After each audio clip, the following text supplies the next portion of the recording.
Party అధికార ప్రతినిధిగా మా పార్టీ మీద ఎవరెవరైతే బురద జల్లాలని చూస్తున్నారో, అబద్ధాలు ప్రచారం చేయాలని చూస్తున్నారో వాటిని ఖండించడం కోసం మాత్రమే ఈ వీడియో చేస్తున్నానండి. ఇది డిస్క్లైమర్ ఎందుకు చెప్పాను నేనంటే, ఇప్పుడు నేను మాట్లాడబోయే మాటల్లో నుంచి ఇదిగో రాజేష్ని ఉపయోగించి చంద్రబాబు నాయుడు గారు మా కాపు నేతని విమర్శించారు కాబట్టి తెలుగుదేశం పార్టీ ఇదిగో ఇలా చేస్తుంది, కాపుల మీద రాజేష్తో దాడి చేస్తుందని కూడా అన్నకు అవకాశాలు ఉన్నాయి. అందుకని కేవలం ఒకవేళ రాజకీయంగా మీరు మా పార్టీ గురించి మాట్లాడినప్పుడు మేము ఈ పార్టీ గురించి మీ గురించి మాట్లాడతాం. అయ్యా అర్థం చేసుకోవాల్సిందిగా రిక్వెస్ట్ చేస్తున్నాను. కాపు నాయకుడిగా పేరుగాంచిన ముద్రగడ పద్మనాభం గారు మా ప్రాంత నాయకులు, ఆయన అంటే నాకు గౌరవం. కానీ అతను ఎందుకు వచ్చాడు, ఎక్కడి నుంచి వచ్చాడు, ఇప్పుడు ఏం మాట్లాడుతున్నాడు, ఈ వివరాలు ఇప్పుడు ఈ రోజున ప్రజలకు తెలియజేసే ప్రయత్నం చేస్తానండి. ముద్రగడ పద్మనాభం గారు ఆయన చాలా సీనియర్ లీడర్. ఇంకా చెప్పాలంటే వంగవీటి మోహన్ రంగా గారు ఆ కాలంలో ముద్రగడ పద్మనాభం గారు, వంగవీటి రంగా గారు కాంగ్రెస్ పార్టీ తరపున కానీ లేదా అప్పుడు పార్టీ పెడితే ఖచ్చితంగా 5 సంవత్సరాలు 10 సంవత్సరాలు ఈ రాష్ట్రాన్ని పరిపాలించే స్థాయి వ్యక్తులే. అందులో మనం ఏం ఆలోచించక్కర్లే.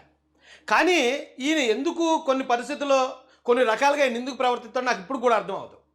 అంత స్థాయి అంత స్టేజ్లో ఉన్న నాయకుడు ఇలా ఎందుకు మాట్లాడాడో ఒకసారి మీరు చూడండి మాటలైన. మాజీ మంత్రుల ఇళ్ల మీద దాడి చేయించడం అనేది చాలా సిగ్గుసేటుగా ఉందండి. బహుశా దేశంలో ఎక్కడా కూడా ఇటువంటి దాడులు ఉండవండి. 2 దఫాలు కాపులు సహకారంతో 2 సార్లు ముఖ్యమంత్రి అయ్యారు.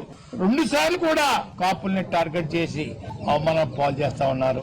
అంటే బానిసలుగా బతకాలని మన అభిప్రాయం అనుకుంటానండి. ముందుసారి అయితే రాంబాబు గారి లాగా నన్ను, నా భార్యని, నా కోడలని, కొడుకుని కూడా నీచాతి నీచంగా ఇప్పుడు ఆయన ఏమన్నారంటే అండి, ముందుసారి ముద్రగడ గారిని, వాళ్ళ భార్య గారిని, వాళ్ళ కొడుకుని, వాళ్ళ కోడల్ని చాలా నీచాతి నీచంగా మమ్మల్ని ట్రీట్ చేశారు, ఇప్పుడు అంబటి రాంబాబు గారిని ట్రీట్ చేసినట్టు అని పెద్ద ఆయన ముద్రగడ గారు కోట్ చేశారు. అయితే అప్పుడు జరిగిన సంఘటన ఏంటి, సందర్భం ఏంటి? తునిలో మీటింగ్ పెట్టారు రిజర్వేషన్ల కోసం. అక్కడ ఒక ట్రైన్ తగలబెట్టారు. పెద్దగా చాలా పెద్ద అల్లర్లు జరిగాయి అక్కడ. అదే అల్లర్లు మీరు జగన్మోహన్ రెడ్డి గారు గవర్నమెంట్లో ఎందుకు చేయలేదు? ఇది నా ఫస్ట్ ప్రశ్న. ఒకవేళ జగన్మోహన్ రెడ్డి గారు 2019 నుంచి 24 మధ్యలో ఆయన పరిపాలనప్పుడు మీరు ఎందుకు రిజర్వేషన్ల కోసం రోడ్డు ఎక్కలేదు? ఎందుకు ఆ రోజున ఉద్యమానికి నేను స్వస్తి పలికేస్తాను, ఇక నేను ఉద్యమానికి నేను రాను, ఈ ఉద్యమానికి నాకు సంబంధం లేదని ఎందుకు మీరు వైదొలిగారు? మీరు అలాంటి తుని ఘటన లాంటిదే జగన్మోహన్ రెడ్డి హయాంలో కూడా ఒకటి చేసి ఉంటే అసలు అతను ఎలా ట్రీట్మెంట్ ఇద్దాడో మీకు తెలుసును. మీరు జగన్ అంటే అత్తలేని కూడా ఉత్తమరాలటండి. అత్తలేదనుకోండి, ఆ కోళ్ళు ఎలాంటిదైనా మంచిదే. అత్త ఉంటేనే ఆ కోళ్ళు అత్తగారిని బాగా చూస్తుందా, మామగారిని బాగా చూస్తుందా, లేకపోతే ఎలా ఉంటుంది అనేది అత్తగారి ఇస్తారు సర్టిఫికేట్. అసలు అత్తే లేకపోతే సేమ్ అలాగే ముద్రగడ పద్మనాభం గారు కూడా ఆయన ఏమి చేయడు, సైలెంట్గా ఉంటాడు. వైసీపీ వస్తే జగన్ గారు అధికారంలో ఉన్నప్పుడు ఆయన సైలెంట్గా ఉంటే ఇక జగన్మోహన్ రెడ్డి గారు ఈయన పట్ల ఎలా ఉండడానికి ఏం తెస్తుంది? రిజర్వేషన్ల కోసం మీరు అడగాలి, పోరాడాలి, రోడ్లు ఎక్కాలి, ఏ కంచాలు కొట్టాలి, లేకపోతే ఆ ట్రైన్ల దగ్గరికి వెళ్ళి రాష్ట్ర రోకోలు, రైలు రోకోలు, ట్రైన్ తగలు ఇవన్నీ చేస్తే అసలు జగన్మోహన్ రెడ్డి గారిలో ఉన్న ఆ కలర్ ఏంటి అనేది మీకు తెలుసును.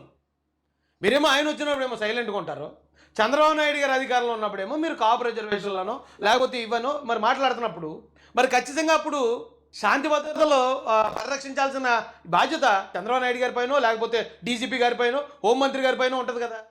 నాకు తెలిసి అప్పుడు హోంమంత్రి గారు నిమ్మకాయల చంద్రరాజప్ప గారు ఆయన కూడా కాపు నాయకుడే కదా, ఆయన కాపు కులస్తుడే కదా. హోంమంత్రి గారి ఆదేశాల మీదకే కదా ఒకవేళ పోలీసు ఒకవేళ మీ దగ్గరకు వచ్చినా, మిమ్మల్ని అరెస్ట్ చేయడానికి చూసినా, మిమ్మల్ని బయటికి వెళ్ళినా కూడా కట్టడి చేసినా అది హోంమంత్రి గారి ఆదేశాల మేరకు జరుగుతుంది. అంటే అక్కడ ఒక కాపు నాయకుడు ఉన్నాడు. ఇది మరి ఎందుకు ఆయన అప్పుడు మాట్లాడకుండా చంద్రబాబు నాయుడు గారు ఉన్నప్పుడే ఎందుకు మాట్లాడతారు ఈయన? రెండో పాయింట్ నేను అడిగేది పెద్దల ముద్రగడ పద్మనాభం గారిని, కాపుల మీద దాడి అని ఈరోజు నేను ఒక్కరే కాదండి, కాపు నాయకులు వైసీపీలో ఎవరైతే ఉన్నారో కాపుల నుంచి అందరూ వచ్చి మాట్లాడుతున్నారు. మరి వీళ్ళందరూ ఆ రోజున ద్వారంపూడి చంద్రశేఖర్ రెడ్డి అని ఒక రెడ్డి గారు జనసేనలో ఉన్న కాపు యువతని, మహిళలను కూడా ఏమయ్య ఎందుకు మా పవన్ కళ్యాణ్ గారిని నువ్వు లకారంతో తిట్టావని వాళ్ళు నిరసన తెలియజేస్తా ఉంటే, పవన్ కళ్యాణ్ వస్తే ప్యాకేజ్ పవన్ స్టార్, జగన్మోహన్ గారు వస్తున్నారంటే 2 రోజుల ముందు అమరావతికి వచ్చి నువ్వు టూర్ వేస్తావా? చంద్రబాబు చెప్పు చేతలో నువ్వు ఒక నాయకుడివేనా? నువ్వు మాట్లాడే మాటలు పెద్ద, చేసే పనులు ఒక. ఆ రోజున కర్రలు ఇచ్చుకుని ఎలా కొట్టించారండి వాళ్ళని?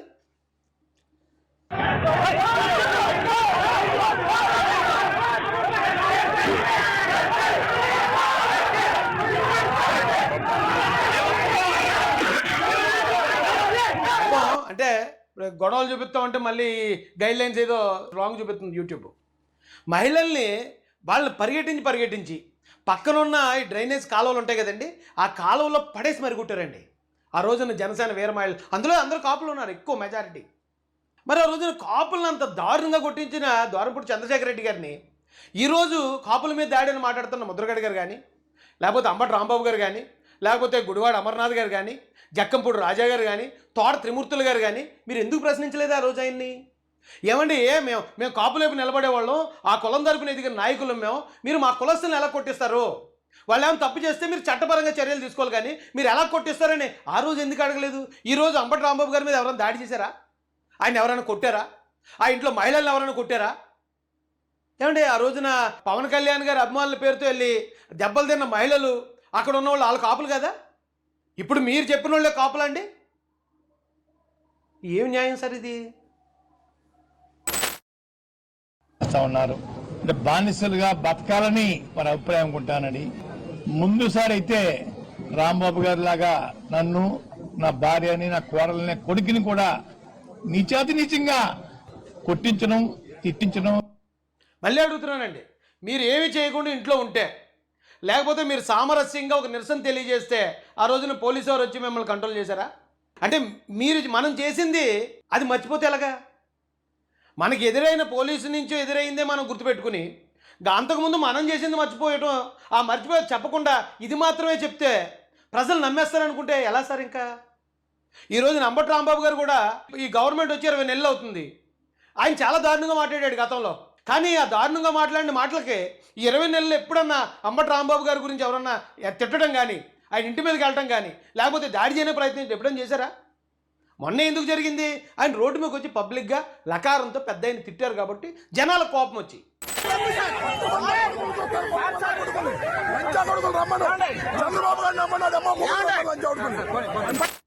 ఆ తిట్టారనేది మర్చిపోతే ఎలా మనం? ఆ తిట్టారనేది మనం కట్ చేసి ఓన్లీ దాడి దగ్గర నుంచే చెప్తే ప్రజలకి మరి ఆ తిట్టారనే విషయం కూడా గుర్తొస్తుంది కదా సార్. మనం తప్పు చేయకపోతే మనల్ని ఎవరు ఏమనరు కదా. రావే జుట్టు మెలితిప్పి ఖండించిన పోలీసుల చేత చేయించిన మహానుభావుడు చంద్రబాబు నాయుడు గారండి.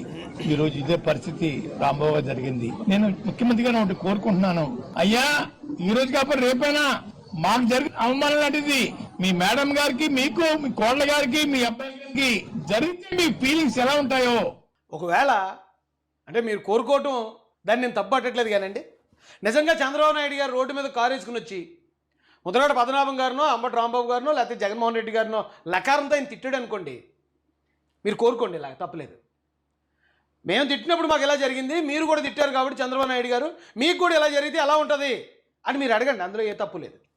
లేదా చంద్రబాబు నాయుడు గారు మీటింగ్ పెట్టి అక్కడికి వచ్చిన జనాన్ని అందరినీ కూడా హింస వైపు నడిపించి ఒక ట్రైన్ తగలబెట్టి అక్కడ విధ్వంసం సృష్టించారనుకోండి, చంద్రబాబు నాయుడు గారికి కూడా ఏమంటే చంద్రబాబు నాయుడు గారు మీకో, లేకపోతే మీ మేడం గారికో, మీ ఇంట్లో వాళ్ళకో పోలీసులు అలాంటి ట్రీట్మెంట్ ఇస్తే మీకు ఎలా ఉంటుంది అని అడగండి. అది భావ్యం అండి. పెద్దలు మీకు చెప్పే అంత వయసు లేదు, అంత అనుభవం లేదు నాకు. కానీ మనం ఒకరిని కంపేర్ చేసి నాకు జరిగినట్టే నీకు కూడా జరిగితే అని అనాలంటే మనం చేసిన పని ఎదుటోడు కూడా చేసి ఉండాలి.